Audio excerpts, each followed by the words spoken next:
มาเป็นคนมีกุศลีเล็กหนุ่มเท่ายิ่งใจย่องยอมันกลหวานกลสนยกเอามันเป็นผู้เฮงเนื้อหวานเขา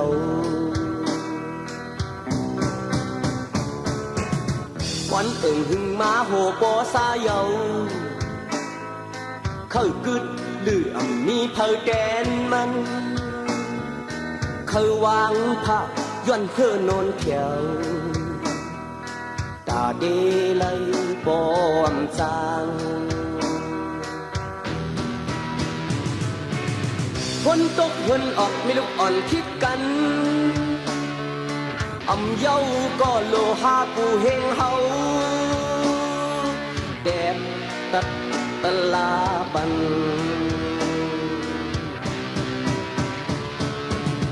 อำไว้นาเล็กนาใหญ่เนื้อเพอไว้เมินกันกนผ่านและกนมีพันเพอเลยก็มันไกลลาโตสื่อมันห้องผู้เฮงดุงคำ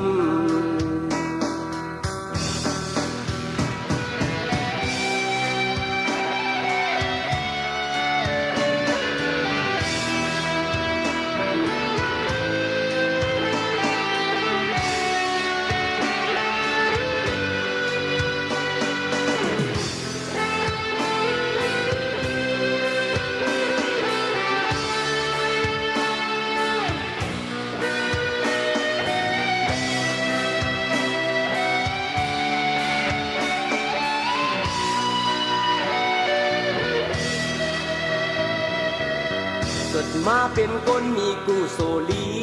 ก็กำหายลงถึงซ้ำจอมหลังมากูคำกูขึ้นลุงคำไหลตกเสยกำหายจอมป่านวานเมืองเยาหมู่นั่นก็ขานจุ่มในก็เด็ก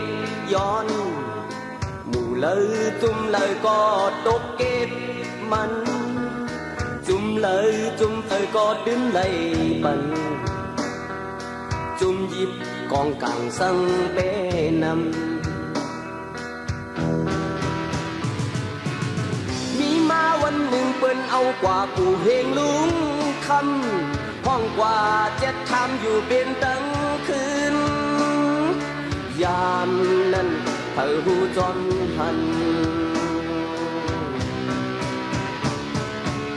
เพื่อไหว้นั่นลุงคำไล่ไหว้ปอกขึ้นมาอาบเลือดยางไว้โจหน้าเจ็ดปองยวมหึงสั่งมีหนึ่งวงกองเส